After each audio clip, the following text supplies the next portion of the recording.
Bonjour à tous et bienvenue. Aujourd'hui, nous allons parler d'un sujet très important pour les personnes qui apprennent le français. Ce sujet, c'est la fluidité. Beaucoup de personnes veulent parler français couramment, mais elles font souvent une erreur. Elles pensent que parler couramment signifie parler parfaitement. Elles pensent que cela veut dire ne jamais faire de fautes, parler sans accent, utiliser toujours les bons mots et faire toujours des phrases parfaites. Mais ce n'est pas vrai. Ce n'est pas ça, la vraie fluidité. La vraie fluidité est quelque chose de plus simple et en même temps de plus beau. Être fluide en français, ce n'est pas être parfait. C'est pouvoir parler avec confiance, c'est pouvoir s'exprimer clairement, même si on fait des erreurs. La fluidité, c'est quand vous pouvez avoir une conversation dans la vraie vie. C'est quand vous pouvez demander votre chemin, commander au restaurant, raconter une petite histoire ou exprimer vos émotions. Même si vous faites quelques fautes, vous êtes fluide si la personne en face de vous vous comprend. Imaginez que vous êtes en France, dans une boulangerie. Vous dites « Bonjour, je voudrais un croissant et un café, s'il vous plaît ». Est-ce que cette phrase est parfaite? Peut-être pas. Est-ce qu'elle est claire? Oui, absolument. Le boulanger vous comprend, il vous donne un croissant et un café, et la communication fonctionne. Voilà, ça, c'est la fluidité. Il est aussi important de comprendre que la fluidité dépend du contexte. Vous pouvez être fluide pour voyager, pour parler avec des amis ou pour travailler au bureau. Mais peut-être pas pour parler de politique ou de philosophie, et ce n'est pas grave. Même les natifs ne sont pas fluides dans tous les domaines. Personne ne parle parfaitement dans toutes les situations. Je veux aussi vous dire quelque chose de très important. Vous avez le droit de faire des erreurs. Oui, le droit de faire des erreurs, les erreurs ne sont pas vos ennemis. Elles font partie du processus. Elles montrent que vous osez parler, que vous osez essayer. Et c'est ça qui compte. En général, les francophones ne vont pas se moquer de vous. Au contraire, ils vont apprécier vos efforts. Ils seront contents que vous essayiez de parler leur langue, même si ce n'est pas parfait. Alors souvenez-vous de ceci, la fluidité n'est pas la perfection. La fluidité, c'est la confiance, la clarté et le courage de parler. Si vous parlez, même avec des erreurs, vous êtes déjà sur le chemin de la vraie maîtrise. L'objectif, c'est le niveau B1. Le niveau B1 est un objectif clair et précis. C'est un niveau utile. Avec le niveau B1, vous pouvez vraiment utiliser le français. Vous n'êtes plus débutant. Vous êtes autonome. Vous pouvez vous débrouiller seul dans beaucoup de situations. Mais qu'est-ce que ça veut dire, être niveau B1? Être niveau B1, c'est pouvoir parler de vous, de votre vie, de votre travail ou de vos études. C'est pouvoir expliquer des choses simples mais utiles. Vous pouvez dire ce que vous aimez, ce que vous n'aimez pas, parler de votre week-end, parler de vos projets. Le niveau B1 permet de communiquer. Avec B1, vous pouvez aussi voyager sans trop de difficultés. Vous pouvez demander une chambre à l'hôtel, commander au restaurant, acheter un billet de train. Vous pouvez poser une question dans la rue et comprendre la réponse. Peut-être que vous ne comprenez pas tous les mots, mais vous comprenez l'essentiel. Et comprendre l'essentiel, c'est suffisant pour avancer. Le niveau B1, c'est aussi le niveau de la vie quotidienne. Vous pouvez comprendre une conversation simple entre amis. Vous pouvez parler de vos goûts, décrire un objet, une maison, une ville. Vous pouvez expliquer une habitude. Par exemple, au niveau B1, vous pouvez dire « Chaque matin, je bois un café avant d'aller travailler ». C'est une phrase simple, mais elle est claire. Au niveau B1, vous pouvez faire beaucoup de phrases comme celle-ci. Les phrases ne sont pas longues. Elles sont courtes, simples, directes. Mais elles sont efficaces. Elles permettent d'échanger des informations, de créer un contact, de continuer une conversation. Avec B1, vous ne parlez pas comme un professeur, mais comme une personne qui veut communiquer. Et c'est suffisant. Il est important de comprendre que le niveau B1 n'est pas la perfection. À ce niveau, vous faites encore des erreurs. Vous cherchez parfois vos mots. Vous oubliez parfois la bonne forme. Mais la communication reste possible. Les erreurs ne bloquent pas la conversation. L'autre personne comprend quand même. Et c'est ça l'essentiel. Atteindre le niveau B1 est possible en 90 jours si vous travaillez avec régularité. Il n'est pas nécessaire d'étudier 10 heures par jour. Ce qui compte, c'est le contact quotidien avec le français. Lire un peu, écouter un peu, parler un peu. Même 15 minutes par jour peuvent faire la différence. Le secret, ce n'est pas l'intensité, c'est la régularité. Vous avancez. Un autre point important, le niveau B1 permet de commencer à penser en français. Au début, vous traduisez beaucoup depuis votre langue maternelle. Mais au niveau B1, vous pouvez penser directement en français pour des choses simples. Par exemple, j'ai faim. Je veux manger. Je vais cuisiner. Ces phrases simples dans votre tête sont déjà du français. Plus vous pratiquez, plus vous pensez directement en français. Le niveau B1 est aussi le niveau où vous pouvez commencer à raconter de petites histoires. Pas des histoires compliquées, mais des histoires simples. Par exemple, hier, je suis allé au marché. J'ai acheté des pommes. J'ai rencontré un ami. Nous avons parlé un peu. C'est une petite histoire, mais elle montre que vous pouvez utiliser différents temps, parler d'actions, de souvenirs, de rencontres. C'est une grande étape. Avec B1, vous pouvez aussi comprendre un film simple, une chanson simple, une petite vidéo. Pas tous les mots, mais le sens général. Vous pouvez aussi lire un texte court, un message, un article facile. Vous devinez les mots que vous ne connaissez pas grâce au contexte. Le contexte est un grand ami au niveau B1. En résumé, l'objectif est clair, atteindre le niveau B1. C'est un niveau utile, pratique et motivant. C'est un niveau qui ouvre une porte.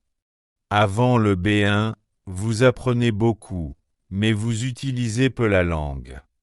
Avec B1, vous pouvez enfin utiliser le français dans la vraie vie. Vous pouvez communiquer, voyager, travailler un peu, créer des liens.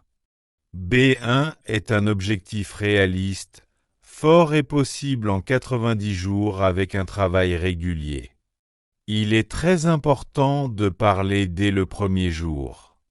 Beaucoup de personnes pensent qu'il faut attendre. Elles disent « Je dois attendre d'avoir plus de vocabulaire ». Je dois attendre de connaître toute la grammaire. Je dois attendre avant de parler. Mais attendre est une erreur. Si vous attendez, vous ne progressez pas. Vous perdez du temps. Le secret, c'est de parler tout de suite, dès le premier jour. Pourquoi parler dès le premier jour? Parce que parler, c'est pratiquer. Quand vous parlez, vous utilisez des mots, des phrases. Vous entraînez votre bouche, votre voix, vos oreilles. C'est comme un sport. Vous pouvez lire un livre sur la natation, mais si vous n'entrez jamais dans l'eau, vous ne saurez pas nager. Pour le français, c'est pareil. Vous pouvez lire beaucoup de livres, apprendre beaucoup de mots, mais si vous ne parlez pas, vous ne saurez pas parler. Parler dès le premier jour est possible même avec très peu de mots. Avec 5 mots, vous pouvez déjà parler. Par exemple, vous connaissez les mots « je suis content aujourd'hui ». Vous pouvez dire « je suis content aujourd'hui ». C'est une phrase simple, mais complète. Il y a un sujet, un verbe, un adjectif. Vous avez parlé français. Au début, les phrases sont petites. Ce n'est pas grave. Je suis fatigué. J'aime le café. Je travaille. Il pleut. Ce sont des phrases simples, mais vraies, utiles et réelles. Plus vous faites de petites phrases, plus vous êtes à l'aise. Ensuite, les phrases deviennent un peu plus longues. Mais tout commence avec des phrases simples. Une bonne idée pour parler dès le premier jour, c'est de parler avec vous-même. Vous n'avez pas besoin d'une autre personne. Vous pouvez parler seul. Vous pouvez décrire ce que vous voyez. Voici une table. Voici une chaise. Voici un ordinateur. Vous pouvez décrire ce que vous faites. Je bois de l'eau. Je lis un livre. J'écris un message. Vous pouvez aussi exprimer vos pensées simples. Je suis fatigué. J'ai faim. J'ai froid. Ce sont des phrases très utiles parce qu'elles viennent de votre vie réelle. Parler avec vous-même aide beaucoup, mais parler avec une autre personne aide encore plus. Dès le premier jour, vous pouvez trouver un ami, un camarade de classe, un partenaire linguistique. Vous pouvez échanger quelques phrases simples. Même si vous parlez seulement 5 minutes, c'est déjà beaucoup. 5 minutes de vrai français chaque jour, c'est énorme. Petit à petit, vous gagnez en confiance. Vous voyez que c'est possible. Vous voyez que vous pouvez communiquer. Parler dès le premier jour est aussi une façon de changer votre manière de penser. Beaucoup de personnes pensent « je dois d'abord étudier et après je parlerai ». Mais si vous inversez la logique, vous avancez plus vite.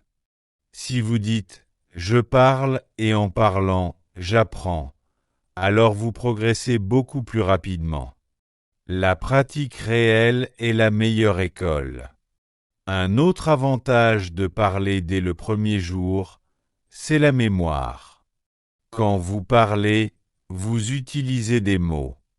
Et quand vous utilisez des mots, vous les retenez. Lire un mot ne suffit pas, écrire un mot ne suffit pas.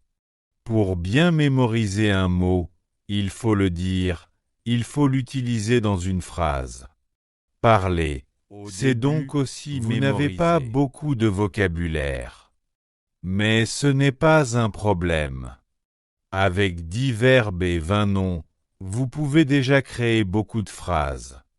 Par exemple, avec le verbe avoir, vous pouvez dire « j'ai une maison »,« j'ai une voiture »,« j'ai un chien »,« j'ai un problème ».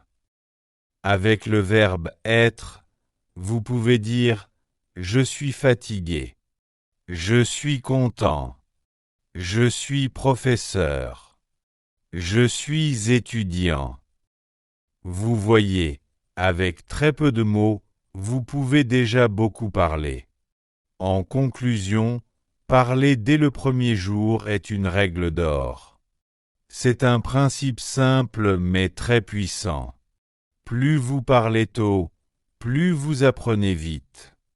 Les petites phrases deviennent des grandes phrases. Les erreurs deviennent des leçons. Les mots deviennent des souvenirs. Parler dès le premier jour est le chemin direct vers la fluidité. La pratique est plus importante que la théorie.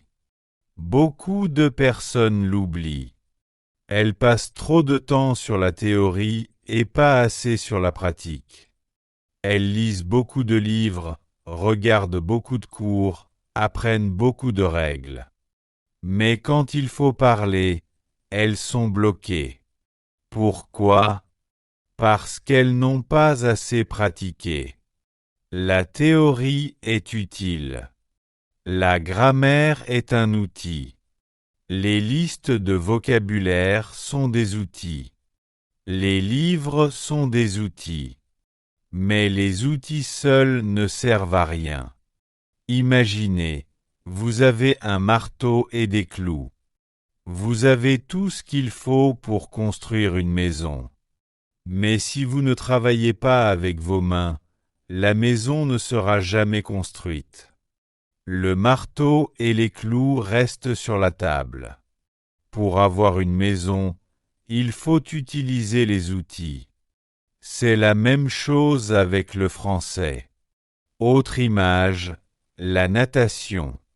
Vous pouvez lire 10 livres sur la natation. Vous pouvez apprendre les mouvements, la respiration, le travail des bras et des jambes. Mais si vous ne mettez jamais les pieds dans l'eau, vous ne saurez jamais nager. Pour nager, il faut entrer dans l'eau. Pour parler français, il faut entrer dans la pratique. Lire sur le français ne suffit pas. Il faut pratiquer le français. La pratique, c'est l'action. La pratique, c'est faire des phrases. La pratique, c'est utiliser des mots. La pratique, c'est parler, écrire, écouter, répéter. Chaque jour, un peu. Même 5 minutes par jour, c'est déjà très bien. Ce qui compte, ce n'est pas la quantité de théorie. Ce qui compte, c'est la régularité de la pratique. Alors, comment pratiquer chaque jour? Il existe plusieurs méthodes simples et efficaces. La première méthode, c'est de parler avec vous-même. Vous pouvez décrire ce que vous voyez. Vous pouvez dire ce que vous faites. Vous pouvez exprimer vos émotions. Par exemple, je bois du café. Je suis fatigué. Le soleil brille. Ce sont des phrases simples, mais elles sont vraies. Vous parlez, vous pratiquez, vous apprenez. La deuxième méthode, c'est d'écrire un petit journal. Chaque jour, vous pouvez écrire 2 ou 3 phrases. Pas besoin d'écrire un livre. Par exemple, aujourd'hui, je suis allé au travail. J'ai mangé du poulet. J'ai regardé un film.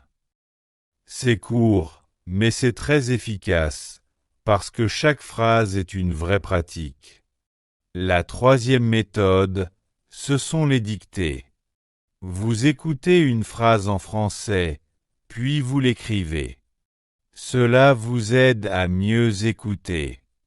Cela vous aide à mieux écrire. Cela vous aide à voir la grammaire en action. La dictée est un exercice simple mais très utile. La quatrième méthode, c'est de participer à des clubs de conversation. Dans un club de conversation, vous parlez avec d'autres apprenants. Vous échangez, vous discutez. Même si vous ne parlez pas parfaitement, vous pratiquez. Et pratiquer avec d'autres personnes est très motivant. Vous voyez que vous pouvez comprendre. Vous voyez que vous pouvez répondre. Vous voyez que vous pouvez communiquer. Une cinquième méthode consiste à répéter des phrases de films ou de séries. Vous entendez une phrase et vous la répétez. Vous copiez la prononciation, vous copiez l'intonation. C'est comme chanter une chanson. C'est amusant, mais c'est aussi très efficace. Pourquoi? Parce que vous utilisez des phrases réelles, vivantes, naturelles. Ensuite, ces phrases restent dans votre mémoire. Et vous pouvez les réutiliser dans une vraie conversation. Dans toutes ces pratiques, il y a une règle très importante. N'ayez pas peur des erreurs. Les erreurs ne sont pas des ennemis. Les erreurs sont des professeurs. Chaque fois que vous faites une erreur, vous apprenez quelque chose. Chaque erreur est une occasion d'apprendre. Si vous faites une faute et que quelqu'un vous corrige, vous vous souvenez mieux. Et la prochaine fois, vous ne ferez plus la même erreur. Les erreurs sont donc utiles. Les erreurs sont nécessaires. Sans erreur, il n'y a pas d'apprentissage. C'est pour cela que la pratique est plus importante que la théorie. Règles. Mais la pratique donne une vraie compétence. La théorie reste dans le livre. La pratique reste dans votre tête, dans votre bouche, dans votre cœur. La pratique donne de la confiance. La pratique donne de la fluidité. Alors souvenez-vous, la pratique avant la théorie. La théorie est un outil. La pratique est le chemin. La théorie prépare. La pratique construit. La théorie explique. La pratique transforme. Si vous voulez progresser, pratiquez chaque jour. Même un peu. Même 5 minutes. Mais pratiquez.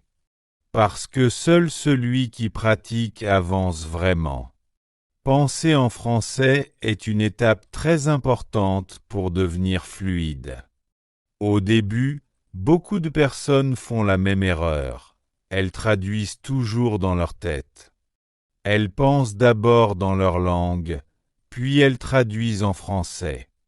Mais ce processus est lent. Ce processus est difficile. Et ce processus crée beaucoup d'erreurs. Quand vous traduisez mentalement, votre cerveau travaille 2 fois. D'abord, il crée une phrase dans votre langue. Ensuite, il cherche les mots en français. Puis il essaie de mettre la grammaire. Tout cela prend du temps. Et parfois, la phrase n'existe pas en français de la même manière. Résultat, la phrase est incorrecte ou bizarre. C'est pour cela que traduire dans sa tête n'est pas une bonne habitude. Alors, quelle est la solution? La solution, c'est de penser directement en français. Oui, directement. Sans passer par votre langue maternelle. Quand vous pensez en français, vous parlez plus vite. Vous parlez plus naturellement. Vous faites moins d'erreurs. Parce que vos phrases viennent du français et non d'une traduction. Mais penser en français n'est pas automatique au début. C'est un entraînement. C'est comme un muscle. Plus vous l'utilisez, plus il devient fort. Plus vous pratiquez, plus cela devient naturel. Alors, comment entraîner ce muscle? Il existe plusieurs méthodes simples et efficaces. La première méthode consiste à nommer les objets du quotidien. Autour de vous, il y a toujours des objets. Une table, une chaise, une porte, un stylo, un téléphone. Quand vous voyez un objet, dites son nom en français. Chaise, stylo, ordinateur, tasse. C'est très simple, mais très puissant, parce que vous associez directement l'objet au mot français. Vous ne passez plus par votre langue. Vous voyez une chaise et vous pensez « chaise ». Vous créez un lien direct entre l'objet et le français. La deuxième méthode consiste à décrire vos actions à voix haute. Quand vous faites quelque chose, dites-le en français. Par exemple, vous préparez un café, je prends une tasse. J'ajoute du sucre. Je verse le café. Quand vous vous habillez, vous pouvez dire « je mets un pantalon ». Je mets une chemise. Je ferme la porte. C'est un exercice très pratique parce que vous utilisez le français pour parler de votre vraie vie. Et plus vous le faites, plus vos phrases deviennent automatiques. La troisième méthode consiste à utiliser des post-it dans votre environnement. Prenez de petits papiers. Écrivez dessus le nom des objets en français. Collez les post-it sur les objets. Sur la porte, écrivez « porte ». Sur le miroir, écrivez « miroir ». Sur le frigo, écrivez « frigo ». Chaque fois que vous voyez l'objet, vous voyez le mot français. C'est un rappel constant. C'est une immersion chez vous. Après quelques semaines, votre cerveau associe l'objet au mot français sans effort. La quatrième méthode consiste à vous exposer au français. Vous devez écouter et lire beaucoup de français. Pas seulement étudier, mais vivre le français. Regardez des séries en français. Écoutez des podcasts en français. Lisez des articles en français. Même si vous ne comprenez pas tout, ce n'est pas grave. Vous comprenez une partie. Vous entendez les phrases. Votre cerveau s'habitue. Et petit à petit, il commence à penser en français. Parce que vos oreilles et vos yeux donnent du français à votre cerveau chaque jour. Il y a une règle importante avec cette méthode. Le contenu doit être compréhensible. S'il est trop difficile, vous serez découragé. S'il est trop facile, vous n'apprendrez rien de nouveau. Il faut un équilibre. Le contenu doit être un peu au-dessus de votre niveau, mais pas trop. Ainsi, vous comprenez l'essentiel et vous apprenez en même temps. Toutes ces méthodes ont un seul objectif, automatiser le français. Automatiser, cela veut dire rendre naturel. Cela veut dire ne plus trop réfléchir. Cela veut dire que le français sort de votre bouche comme votre langue maternelle. Quand vous voyez une tasse, vous ne réfléchissez pas. Vous dites « tasse ». Quand vous voulez dire « je bois de l'eau », vous ne traduisez pas. Vous le dites directement. Voilà ce que signifie automatiser le français. Ce processus prend du temps, mais il fonctionne toujours. Si vous nommez les objets, si vous décrivez vos actions, si vous utilisez des post-it, si vous regardez et écoutez du contenu en français chaque jour, votre cerveau va changer. Au début, c'est difficile. Il faut se forcer. Mais ensuite, cela devient automatique. C'est comme apprendre à faire du vélo. Au début, on tombe. Après, on roule sans réfléchir. Penser en français, c'est pareil. Vous devez aussi accepter que parfois, vous ne trouviez pas le mot. Ce n'est pas grave. Cherchez un mot plus simple. Faites une autre phrase. L'important, c'est de rester en français. Ne revenez pas à votre langue. Si vous êtes bloqué, cherchez une solution en français. Par exemple, vous ne connaissez pas le mot bouteille. Alors vous dites un récipient pour l'eau. Ce n'est pas parfait, mais vous restez en français. Et c'est exactement l'entraînement. Petit à petit, vos pensées deviennent françaises. Petit à petit, votre cerveau crée des réflexes. Petit à petit, vous traduisez de moins en moins. Un jour, vous allez vous réveiller et penser « Ah, j'ai faim. Je veux un café. » Et ce sera en français, naturellement. À ce moment-là, vous saurez « Oui, j'ai commencé à penser en français. » Souvenez-vous donc de cette règle. Traduire mentalement est lent et dangereux.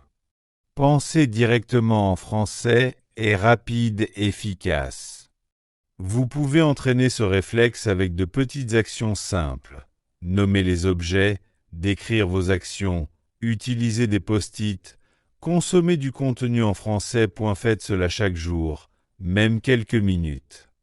Et petit à petit, le français devient une langue vivante dans votre tête.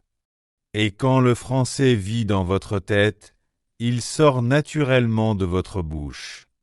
Vous ne cherchez plus vos mots. Vous ne traduisez plus. Vous parlez. Et parler, c'est l'objectif de l'apprentissage. Quand on apprend une langue, il y a souvent une grande différence entre le français des manuels et le français réel. Le français des manuels est utile. Il donne les bases. Il donne des règles. Il explique la grammaire. Mais il est souvent très formel. Parfois, il est artificiel. Il ne ressemble pas toujours au français que les natifs parlent dans la rue, dans un café ou sur les réseaux sociaux. Un manuel peut dire « Bonjour, comment allez-vous aujourd'hui? Je suis ravi de vous rencontrer. » C'est une phrase correcte. C'est une phrase polie. Mais dans la vraie vie, un ami dira simplement « Salut, ça va ?» ou même « Ça roule ». Voilà la différence. Si vous apprenez seulement le français des manuels, vous risquez de parler de manière trop rigide. Vous risquez aussi de ne pas comprendre les conversations naturelles. C'est pour cela qu'il est indispensable d'apprendre le français réel. Le français réel, c'est le français que les gens parlent tous les jours. C'est le français des cafés, des familles, des collègues, des amis. C'est un français vivant, dynamique, naturel. Et pour devenir fluide, vous devez apprendre ce français-là. Parce que votre objectif n'est pas seulement de réussir un examen. Votre objectif, c'est de communiquer avec de vraies personnes. Alors, comment apprendre le français réel? La première méthode consiste à regarder des films et des séries en français. Les films et les séries montrent comment les gens parlent dans différentes situations. Vous entendez des dialogues de la vie quotidienne. Vous découvrez des expressions, des façons de poser des questions, des manières de répondre. Par exemple, dans une série, vous pouvez entendre « T'inquiète ». Ce n'est pas toujours dans les manuels. Mais dans la vraie vie, tout le monde dit « t'inquiète » pour dire « ne t'inquiète pas ». C'est une expression naturelle. Quand vous regardez un film ou une série, n'essayez pas de comprendre chaque mot. Écoutez le ton. Écoutez le rythme. Essayez de repérer les phrases qui reviennent souvent. Ces phrases sont utiles. Ce sont des phrases que vous pourrez réutiliser dans vos propres conversations. Et chaque fois que vous entendez une nouvelle expression, notez-la. La deuxième méthode consiste à utiliser les réseaux sociaux en français. Aujourd'hui, il existe des millions de vidéos, de messages et de commentaires en français. Sur YouTube, TikTok ou Instagram, vous trouvez des créateurs qui parlent comme dans la vraie vie. Pas comme dans un manuel. Ils parlent vite.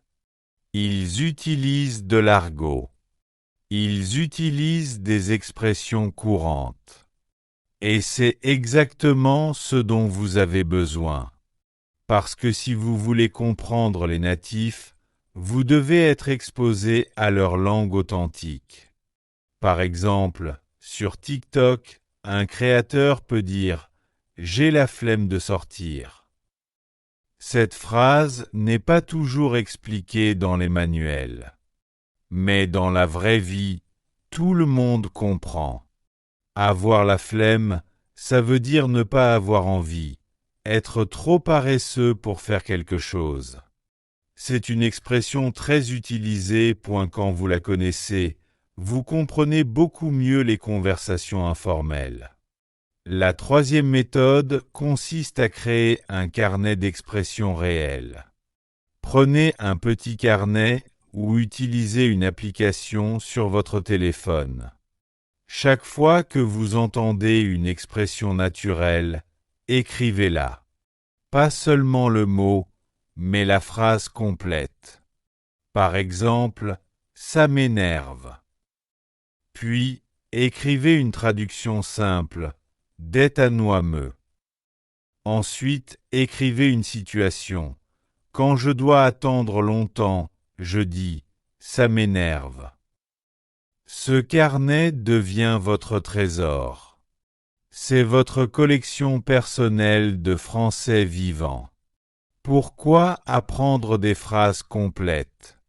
Parce que le français ne vit pas seulement dans les mots, il vit dans les expressions. Si vous apprenez seulement des mots, vous devez toujours réfléchir pour construire une phrase. Mais si vous apprenez une phrase toute faite, vous pouvez l'utiliser directement, sans réfléchir. C'est comme un bloc automatique.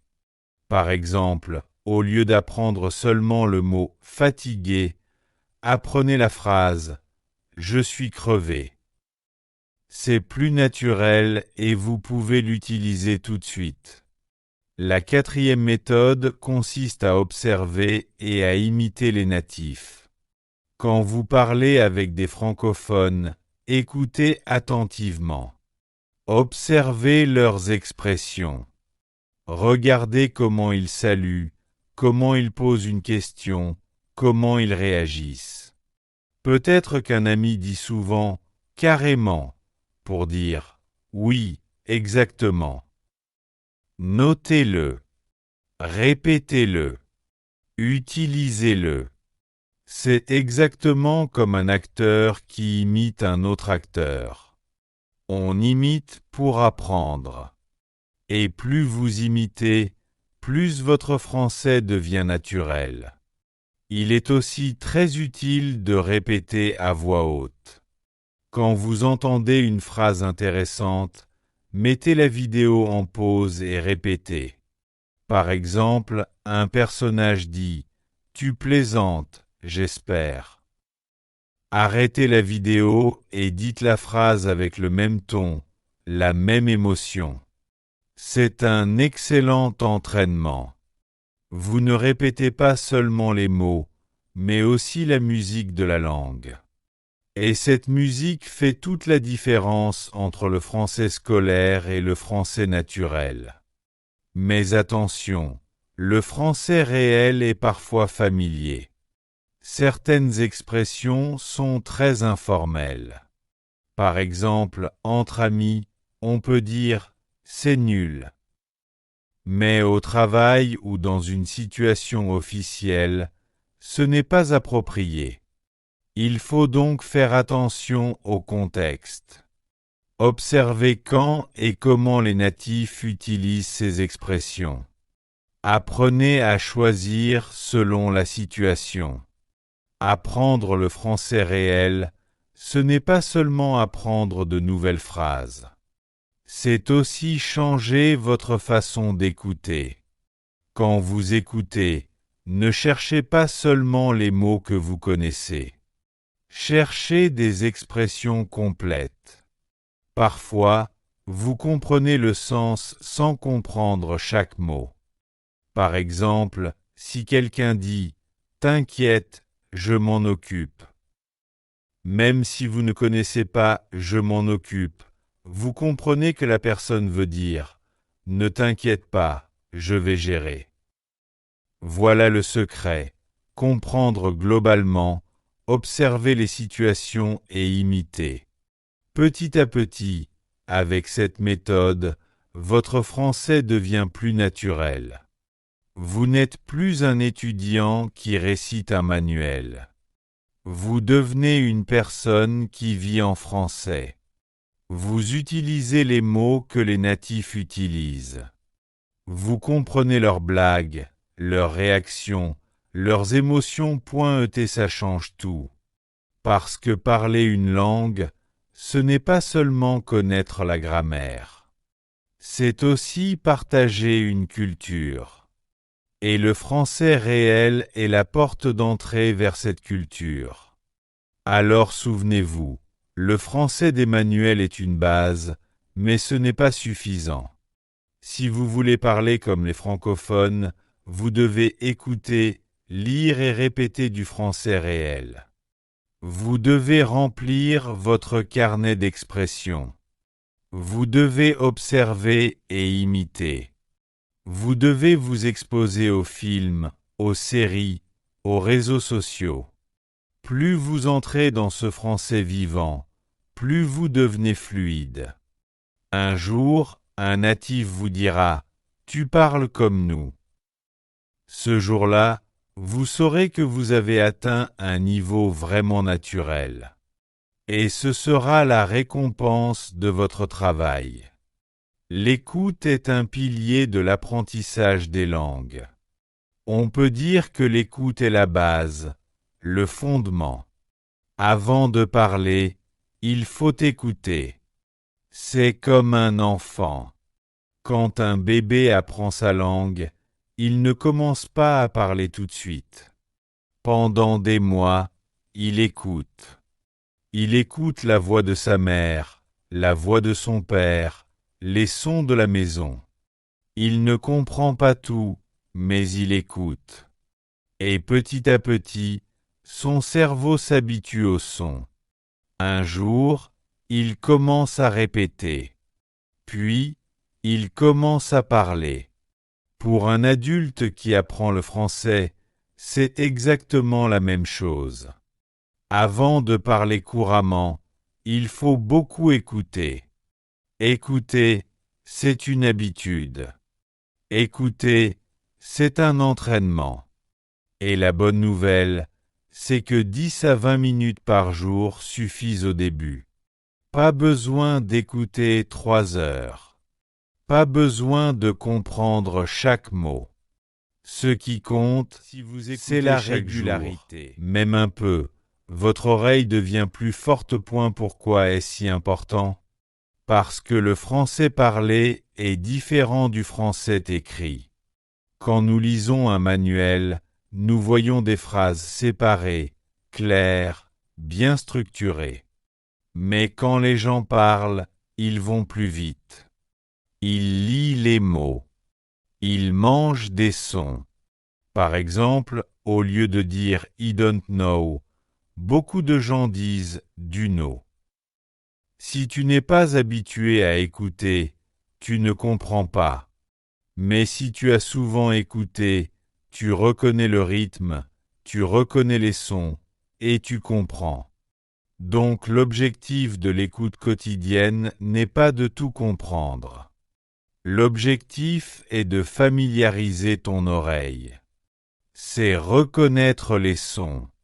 C'est sentir le rythme. C'est reconnaître les intonations. Petit à petit, ton cerveau s'habitue. Et un jour, tu es surpris. Tu comprends une phrase complète sans effort. C'est comme de la magie, mais en réalité, c'est le résultat d'une écoute régulière. Il existe deux grandes façons d'écouter, l'écoute passive et l'écoute active. L'écoute passive, c'est quand tu écoutes sans faire beaucoup d'efforts. Par exemple, tu mets un podcast en français pendant que tu cuisines. Tu regardes une série française en étant assis sur le canapé. Peut-être que tu ne comprends pas beaucoup, mais ce n'est pas grave. Ton cerveau enregistre les sons. Ton oreille s'habitue. L'écoute active est différente. L'écoute active demande de l'attention. Quand tu écoutes activement, tu essaies de deviner. Tu essaies de reconnaître des mots. Tu n'essaies pas de comprendre chaque détail, mais tu es concentré. Par exemple, tu écoutes un podcast de 5 minutes. Tu essaies d'identifier des mots-clés. Tu entends aujourd'hui, travail, fatigué. Même si tu ne comprends pas tout, tu comprends que la personne parle de sa journée de travail. C'est ça, l'écoute active. Un bon exercice d'écoute active est de répéter. Tu écoutes une phrase, puis tu mets sur pause et tu répètes. Tu essaies d'imiter la prononciation et l'intonation. Par exemple, dans une vidéo, quelqu'un dit « Ce n'est pas possible ». Tu t'arrêtes et tu répètes avec la même énergie « Ce n'est pas possible ». Cet exercice entraîne ton oreille et ta bouche en même temps. Tu ne comprends pas seulement avec les yeux ou les livres. Tu comprends avec tes oreilles et ta voix. Un autre exercice simple. Écoutez et notez les mots que tu reconnais. Pas besoin d'écrire toute la phrase. Juste un mot, 2 mots, 3 mots. Par exemple, tu écoutes une chanson française. Tu entends amour, toujours, cœur. Tu notes ces mots. C'est déjà une victoire.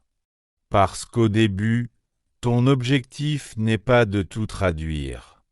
Ton objectif est de reconnaître. Et chaque mot reconnu est une petite victoire. Maintenant, parlons du matériel. Qu'est-ce qu'il faut écouter? Il y a beaucoup de choix.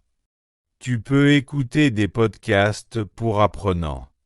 Ces podcasts sont plus lents, plus clairs et expliquent souvent le vocabulaire. Ils sont parfaits pour commencer. Mais tu peux aussi écouter des podcasts pour natifs, même si c'est difficile. Parce que ce qui est important, c'est l'exposition. Tu peux écouter la radio française. Par exemple, une station de musique française. Même si tu ne comprends pas les animateurs, tu entends le rythme, tu entends des petites phrases. Tu peux aussi regarder des séries ou des films. Peut-être que tu as déjà vu un film dans ta langue. Regarde-le encore en français. Comme tu connais l'histoire, tu peux te concentrer sur les sons. Tu peux aussi écouter de petites vidéos sur YouTube ou TikTok. C'est parfait, parce que ces vidéos sont courtes. Même si tu ne comprends pas, tu peux les écouter plusieurs fois. La répétition est très utile. Si tu écoutes une phrase 5 fois, 10 fois, ton oreille commence à reconnaître les sons. Bon conseil, commence avec du contenu qui t'intéresse. Si tu aimes la cuisine, écoute des recettes en français. Si tu aimes le sport, écoute des interviews de sportifs français. Si tu aimes la mode, regarde des vidéos de mode en français. Quand le sujet t'intéresse, c'est plus facile de rester concentré.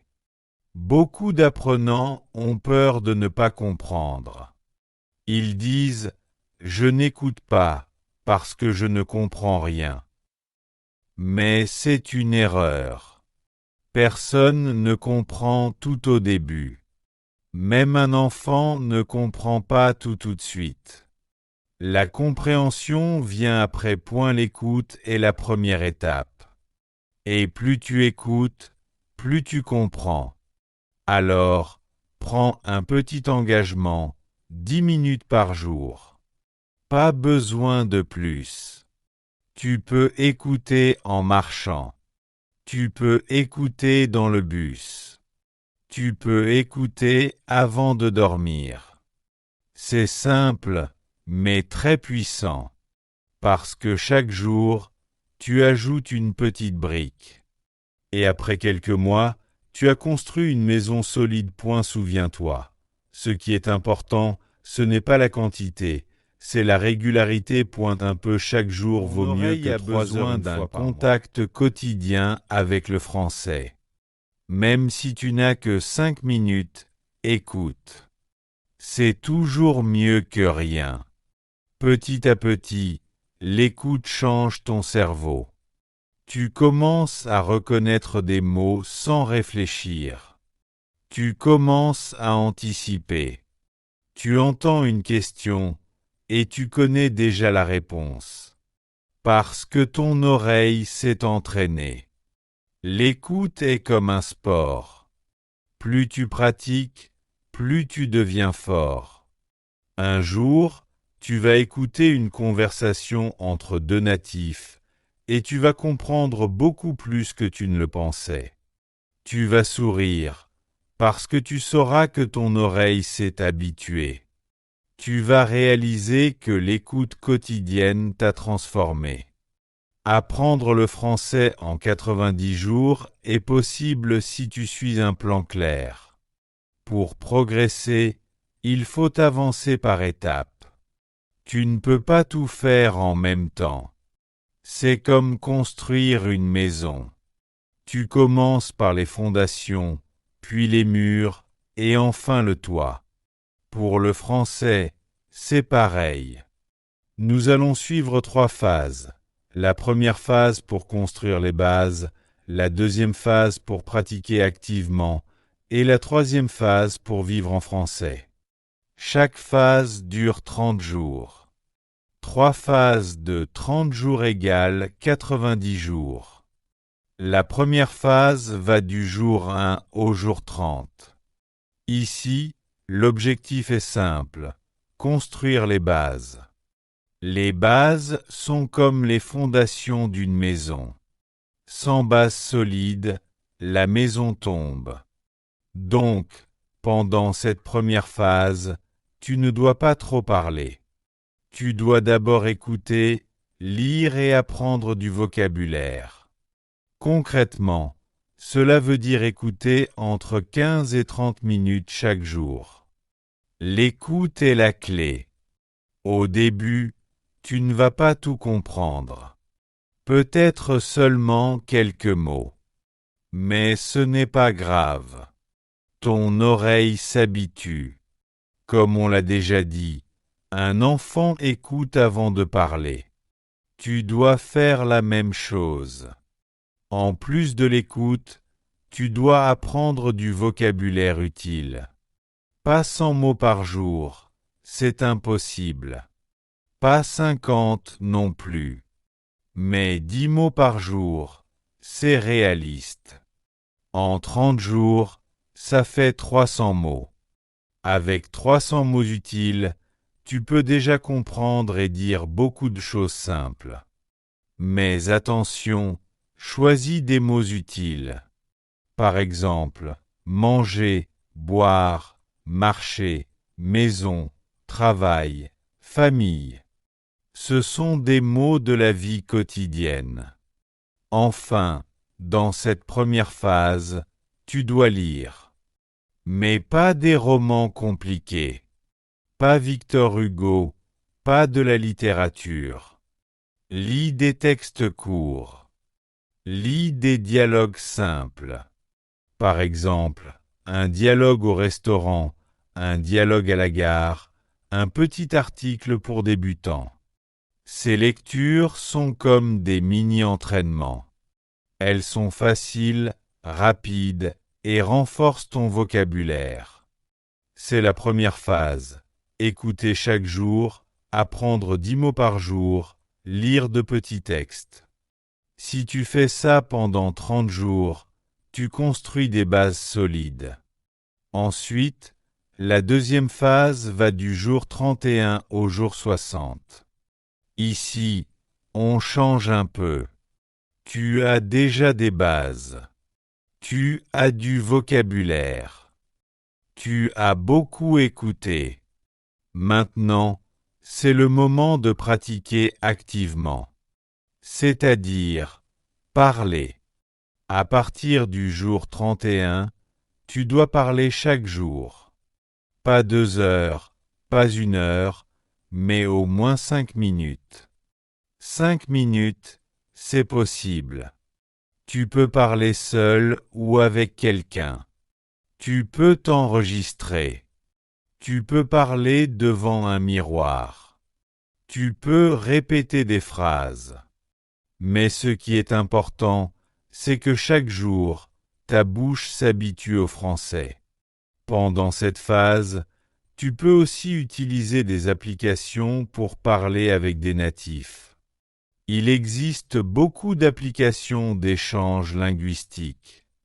Par exemple, un natif t'aide en français et toi tu l'aides dans ta langue. C'est très motivant. Tu peux aussi écrire un petit journal chaque jour. Pas un grand texte, juste 3 phrases.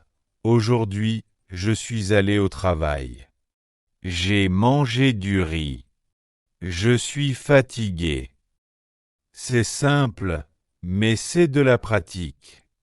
Tu peux aussi commencer à participer à de petites discussions. Par exemple, écrire un commentaire en français sous une vidéo YouTube. Ou poser une question en français sur un forum. Même une seule phrase, c'est déjà de la pratique. Dans cette phase, l'objectif est clair. Chaque jour, utilisez le français activement. Parce que pour progresser, il faut pratiquer, pas seulement apprendre la théorie. Enfin, la troisième phase va du jour 61 au jour 90. Ici, tu entres dans une nouvelle étape. L'objectif est de vivre en français. Tu as construit les bases. Tu as commencé à parler. Maintenant, tu dois aller plus loin. Dans cette phase, tu dois commencer à penser en français. Ne traduis plus depuis ta langue. Essaie de nommer les choses directement en français. Par exemple, tu vois une chaise, dis dans ta tête « chaise ». Tu te lèves le matin, dis « je me lève ». Tu prépares un café, dis « je fais du café ». C'est un petit exercice, mais il change tout. Dans cette phase, tu dois aussi regarder des films ou des séries sans sous-titres. Oui, au début c'est difficile, mais c'est un excellent entraînement. Sans sous-titres, tu es obligé de vraiment écouter. Tu n'es pas distrait par la lecture. Peut-être que tu ne comprends que 30%, mais c'est suffisant. Petit à petit, 30% devient 40%, puis 50%, puis 70%. Et enfin, dans cette phase, tu dois avoir de longues conversations. Pas seulement 5 minutes, mais 15 minutes ou plus. Au début, c'est un défi. Tu vas chercher tes mots. Tu vas faire des erreurs. Mais ce n'est pas grave. Chaque conversation est une victoire. Chaque conversation te rend plus fort. Si tu peux parler 15 minutes en français, tu as vraiment fait un grand pas. Voici donc le plan en 3 phases. Phase 1, jour 1 à 30. Écouter, apprendre du vocabulaire, lire de petits textes. Phase 2, jour 31 à 60. Pratiquer activement, parler chaque jour, écrire, échanger. Phase 3, jour 61 à 90. Vivre en français, penser en français, regarder des films sans sous-titres, avoir de longues conversations. Ce plan est simple. Ce plan est clair. Et si tu le suis avec régularité, tu peux progresser rapidement. 3 mois, 90 jours, ce n'est pas long. Mais avec discipline et motivation, tu peux transformer ton français. Et voilà, nous arrivons à la conclusion. Dans cette série, nous avons vu ensemble comment devenir plus fluide en français en 90 jours. Nous avons commencé par définir un objectif clair, atteindre le niveau B1. Nous avons parlé de motivation, de temps et de régularité. Nous avons expliqué que la pratique est plus importante que la théorie et que chaque erreur est une occasion d'apprendre et de progresser. Nous avons aussi parlé de penser directement en français, sans passer par la traduction. Nous avons vu l'importance d'utiliser le vrai français, celui des natifs, et pas seulement le français des manuels. Nous avons appris pourquoi l'écoute quotidienne est essentielle, même seulement 10 ou 20 minutes par jour, pour habituer l'oreille au son et au rythme. Enfin, nous avons présenté un plan en 3 phases, sur 90 jours. La première phase pour construire les bases. La deuxième phase pour pratiquer activement. La troisième phase pour vivre en français. C'est le chemin complet. Avec discipline, régularité et motivation, tu peux transformer ton français. 3 mois, 90 jours, ce n'est pas beaucoup. Mais si tu appliques ce plan, tu peux progresser rapidement et parler français avec confiance.